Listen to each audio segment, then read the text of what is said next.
Hola chicos, Física 27. En el vídeo anterior habíamos visto que la palabra fuerza es una abstracción. Lo mismo que el lenguaje, esto está muy claro. Hay conceptos que llamamos abstractos, no concretos, abstractos. Oiga, ¿qué quiere decir? Que la fuerza... Pues sí, la fuerza es como la blancura. La blancura, tú dirás, la blancura se ve. No, lo que se ve es un trapo blanco, es la nieve blanca, es esto. Y de ver muchos objetos que tienen esa misma cualidad, abstraemos, entresacamos y formamos un concepto de lo que tienen todos igual, de su intersección. Y a ese concepto le ponemos nombre, el nombre de abstraído, el nombre de abstracto, y eso es la blancura. Pues lo mismo pasa con la fuerza. Nosotros sentiremos los impulsos de la fuerza, que nos llevan hacia un sitio, pero la fuerza no la vemos. Y entonces de ese sentir, de esa constatación de que los cuerpos experimentan una tensión hacia algo, un empuje hacia algo, lo hemos llamado fuerza. Vimos también que podía haber tres estados, bueno, fundamentalmente dos: o no estar sometidos a un campo, es decir, estar por libre, ahí las bolitas que estaban en el espacio, plin, plin, plin, y solamente si se les comunicaba un impacto o una fuerza continua, se generaban los dos tipos del movimiento. Si el impacto era instantáneo, se generaba el movimiento rectilíneo y uniforme, el de velocidad constante.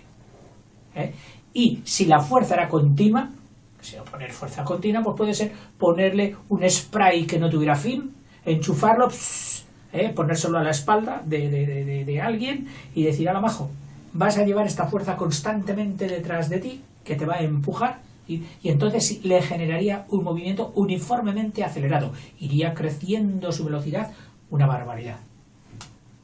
Y habíamos visto tres campos. Campo era un espacio donde se experimenta un fenómeno físico, todo aquel que está allí, o algunos que pueden experimentarlo y otros no. En el campo magnético tú y yo no nos atrae un imán, pero una chincheta sí, y a un tornillo también. En el campo eléctrico, si no estamos cargados eléctricamente, que a veces sí que estamos cargados eléctricamente porque las ropas al frotar han descompensado, se han despachado electrones por algún sitio, la bata se ha quedado con electrones, te la vas a quitar y saltan chispitas. Y si lo haces en la oscuridad, ¡guau!, todavía más. Eso es porque nos hemos cargado electrostáticamente. Es decir, unas partes de tu cuerpo se han quedado más cargadas que otras, o cargadas con la misma carga, y al separarse los electrones tienden a ir por el aire para salir de donde más hay a donde menos hay. Y ese salto, el salto de los electrones, es la chispa. Sobre este salto ya hablaremos mucho luego, porque es importantísimo. La chispa, el arco voltaico, muchos sistemas de iluminación se basan en eso. Ya estoy enrollándome. Es imposible. ¿Y eso que he pintado aquí? Esto para no enrollarme. Bueno, esta es la Tierra. Fíjate que la he hecho un poquito achatada, como decían en mi infancia, achatada por los polos, como si alguien lo hubiera apretado aquí. ¿Y por qué lo he hecho? Pues para que veas claramente que la distancia de algo que está aquí, en el Ecuador,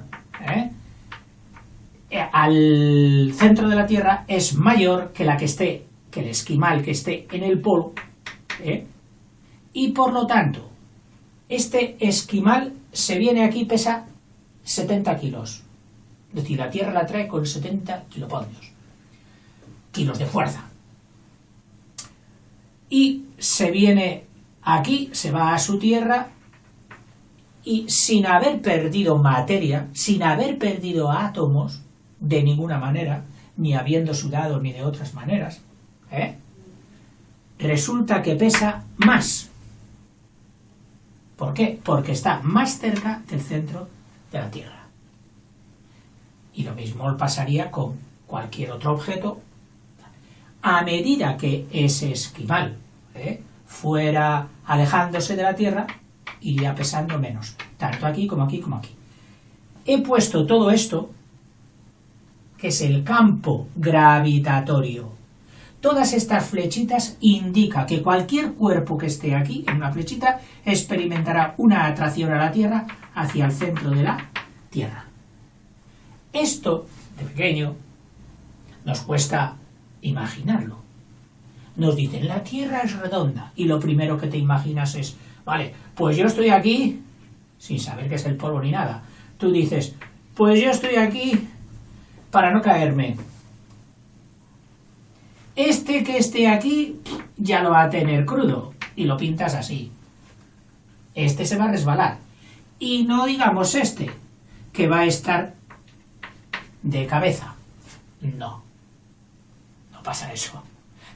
Lo que pasa es esto que te estaba explicando, que la Tierra nos atrae a todos hacia el centro. Entonces, al atraernos hacia el centro, este señor estará pues con sus pies en el suelo. Y tú te lo imaginas cabeza abajo toda la vida. Dios mío.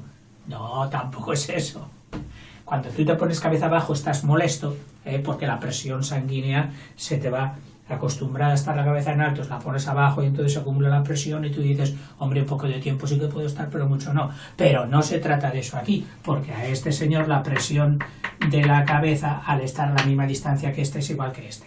Igual que el que estuviera aquí, que no estaría resbalándose, que estaría así. Bien, cosas del pensamiento infantil que luego los profes, y no los profes, los documentales, esperemos que vayamos haciéndolo entender. Y este es el campo gravitatorio de la Tierra. Cuando ya ha pasado bastante distancia, pues ¿qué ocurre? Que un señor, un astronauta, dice, ya nada, ya no estoy dentro del campo. Dice, no estoy dentro del campo, ya estoy como flotando dentro de mi nave o dentro de...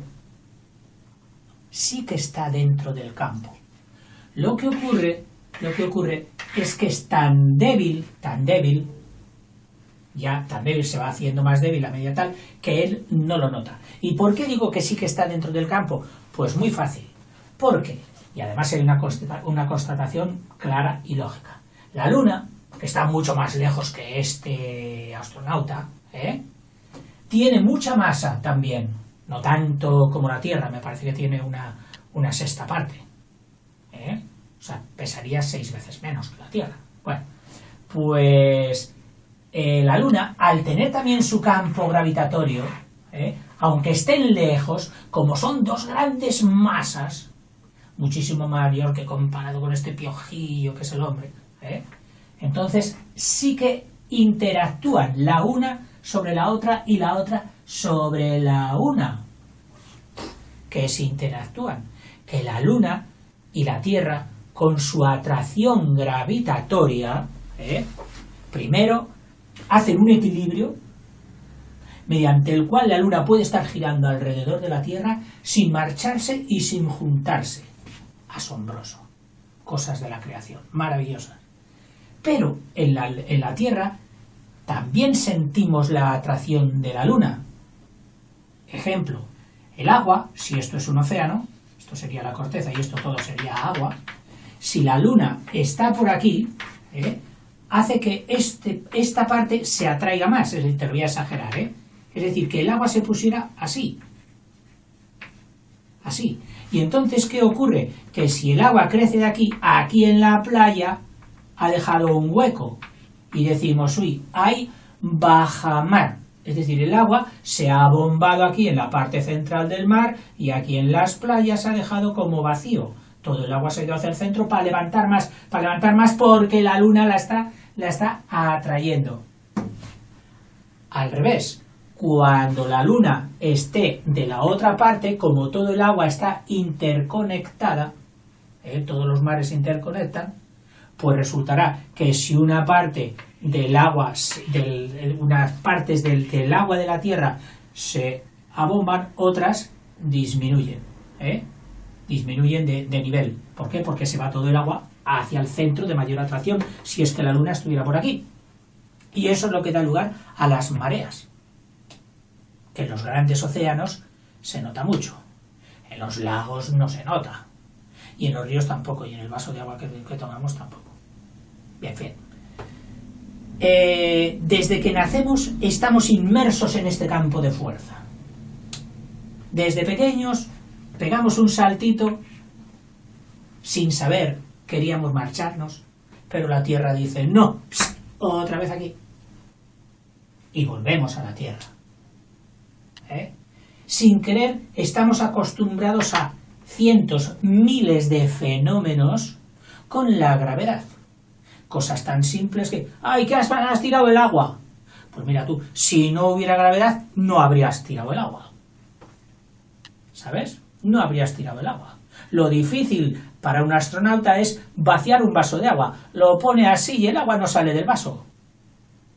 Tiene que sacudirlo, es decir, hacer una fuerza así para que se desprenda el agua del tal. Y luego el agua no se va directamente al suelo, el agua se queda formando burbujas, formando esferas, porque las moléculas del líquido, entre ellas, se atraen, tienen como cierto cariño, cierta atracción. Y entonces, cuando no hay nadie que las atraiga, como sería el caso de la Tierra, que nadie las atrae, ellas se forman esferas para estar todas juntitas más unas de otras. ¿Qué es lo que pasa cuando juegas en la playa y dices, a ver, voy a jugar con el agua, y coges agua y ¡brum!, la tiras? Llega un momento en que la fuerza, es decir, el movimiento, llega a velocidad cero. En ese momento, la gravedad de la Tierra no le influye, está contrarrestada, está como en el vacío. Bueno, como en el vacío me refiero como lejos en el espacio donde hay vacío. No significa que estuvieran en el vacío por no haber aire, no. Y las bolitas, si las ves arriba del todo, glu, glu, glu, se han formado como canicas, como bolitas, como esferas. Luego ya cuando caen ya toman forma diferente, toman la forma típica de gota, que esta forma típica de gota es también por fenómenos de la adhesión y cohesión del agua, que son fuerzas que estudiaremos, pero también por la atracción de la gravedad. Pero en ese momento en que están arriba, la gravedad no influye.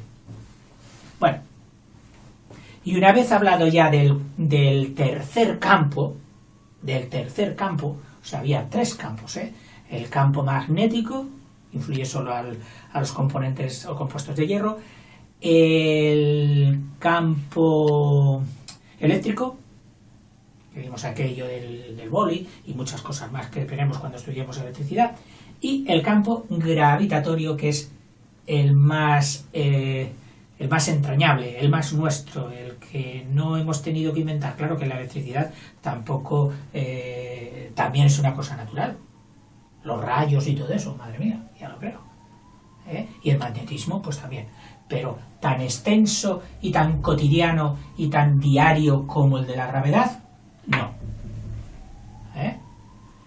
Bueno, y no sé si me he pasado de tiempo o no, pero vamos, solo te voy a decir ya una cosilla como adelanto para el siguiente vídeo.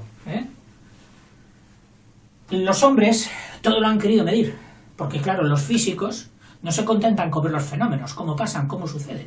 ¡Ay, mira cómo ha caído esta gota! ¿Y por qué? ¿Y por qué ahora está cayendo 3 gotas por minuto y antes caían 5 y ahora 7? El físico lo primero que quiere hacer es repetirlo todo. Dice, voy a ver cómo lo repito, lo que he visto, a ver cómo lo repito, y lo estudio. Mientras lo repito una vez y otra vez, lo estudio. Y entonces, para estudiarlo, claro, tiene que compararlo. Y para compararlo mejor es decir 3, 4, 5, es decir, adjudicar números, contar todo, medir todo. Eso hizo con las longitudes, eso hizo con las superficies, eso hizo con los volúmenes, eso, y también lo ha hecho con las fuerzas. Entonces el físico ha dicho, a ver, ¿cómo puedo yo poner números a las fuerzas? Es decir, que sea una fuerza de 5 distinta de otra fuerza de 6, y que yo a la hora de sumar pudiera decir tranquilamente 6 y 5, 11. Uy, qué bien. Esto te haría gusto. Pero bueno, ¿y 5 qué? ¿Y en qué me fijo yo en la fuerza para decir si es 5, si es 4, si es 3 y con qué lo comparo? Y entonces él ha dicho, bueno, a ver, las fuerzas, ¿con quién bailan? ¿A quién mueven? A los cuerpos. Los cuerpos son las masas. Cojamos una masa. Una masa. Una pelota, una piedra. Una piedra. Sobre esta piedra aplicamos una fuerza. Y al aplicar una fuerza constante, ya sabes qué tipo de movimiento se va a generar. Movimiento uniformemente rectilíneo y acelerado. Entonces tú le pones aquí y haces... y va aumentando su velocidad. Siempre que la fuerza sea constante. Entonces ellos han dicho, a ver, una fuerza será mayor. Recuerda que las magnitudes se interrelacionan unas con otras por su proporcionalidad, es decir, por su relación. Si cuando aumenta algo de aquí aumenta esto, entonces lo que aumente estará en el numerador. Si lo que está esta parte aumenta y esto disminuye, entonces estaría en el denominador. O dicho de otra manera, lo que es directamente proporcional aumenta arriba. Lo que es inversamente proporcional aumenta, disminuye o disminuye, aumenta abajo, inversamente proporcional. Y aquí han encontrado que esta masa, la fuerza será mayor, necesaria, cuanto mayor sea la masa. Es decir, a más masa, tú tienes que hacer más fuerza. Y la aceleración que consigues, también. Es decir, ¿cuándo consigues aceleración? Más aceleración. Cuanto más fuerza hagas. Entonces también está aquí. Directamente proporcional a las dos. Y con esta idea, vamos a ver si la pensamos un poquillo, quiere decir que una fuerza es mayor cuanto mayor sea la piedra que hay que mover y cuanto mayor sea la aceleración que consigues. Con poca fuerza tú consigues poca aceleración. Claro, porque son directamente proporcionales. A poca fuerza, poca aceleración. A mucha fuerza, mucha aceleración. Más masa, necesitas más fuerza. Menos masa, necesitas menos fuerza. No se necesita la misma fuerza para mover esta tiza que para mover una piedrota. Y entonces ellos han dicho, pues nada, vamos a coger unidad de fuerza. La unidad de fuerza. El modelo. El metro de la fuerza. Es decir, para luego decir 1, 2, 3, 4, pero tenemos que decir algo. ¿Cuál va a ser la unidad de fuerza? Pues dicen, bueno, pues pongamos la unidad de masa. Y entonces han cogido de unidad de masa el kilo. El kilogramo masa. Es decir, el de 1000 kilos. Ejemplo, un litro de agua pesa 1 kilo. Perdón, pesa. Borrarlo de pesa. 1 litro de agua es una masa de 1 kilogramo, de 1000 gramos. Lo de pesa ya veremos luego. ¿Y qué aceleración consigue? Hombre, pues la unidad de aceleración, siendo la Tierra el principal campo de fuerzas para nuestra vida cotidiana, vamos a coger de unidad de aceleración la aceleración de la Tierra, porque si no se enfadaría toda la vida ahí con la Tierra y solo faltaría que ahora cogiéramos otra aceleración. No. Dice, cogeremos la aceleración de la Tierra. Entonces, la aceleración de la Tierra quedaría de esta manera. Masa por G, por la aceleración. Entonces, la unidad de fuerza a los científicos les ha salido con la unidad de masa, que es el kilogramo, y con la unidad de aceleración, que es G, que la han cogido de unidad de aceleración, G, que es 9,8 metros partido por segundo al cuadrado. Bueno, Y esto sería la unidad de fuerza. Solo falta ponerle nombre. Solo falta ponerle nombre. Y entonces han dicho, bueno, pues la vamos a poner de nombre pondio. Que pondio es una palabra seguramente griega, latina, que significa peso. Peso. Ponderar una cosa es sopesarla, ver qué peso tiene. Peso ideológico, se emplea esa palabra más en peso de ideología, una fuerza, la idea es muy potente, es una fuerza que convence, es una fuerza muy atractiva. Estoy ponderando. Ponderar algo es mirar su peso, su influencia, la cantidad de influencia que puede tener. Bueno, pues cogieron y la llamaron kilopondio, es decir, el kilopondio o milpondios, que ahora veremos por qué lo llaman el milpondios, sería la fuerza que se da a 1 kilogramo masa, a 1 kilogramo, para que coja una aceleración, o sea, aplicada este kilopondio, cogería esta masa cogería una aceleración, ¿qué aceleración? De 9,8 metros por segundo al cuadrado. Lo de kilo, tú sabes que significa 1000. Lo de kilo significa 1000. Porque en realidad, quien debió hacer esto, dijo, hombre, ¿por qué coger kilogramo si todos los científicos han dicho que la unidad de masa era el gramo? Es que es muy pequeñito. Bueno, pues primero cojamos el gramo. Y entonces dijeron, vale, pero si cogemos el gramo, entonces ya no será 1000. O sea, no será 1000 veces kilopondio, kilogramo. Si cogemos el gramo solo, sería el pondio. O sea que el pondio va a ser una subunidad, la unidad pequeñita de la unidad de kilopondio o unidad grande. Una vez dicho esto, el kilopondio,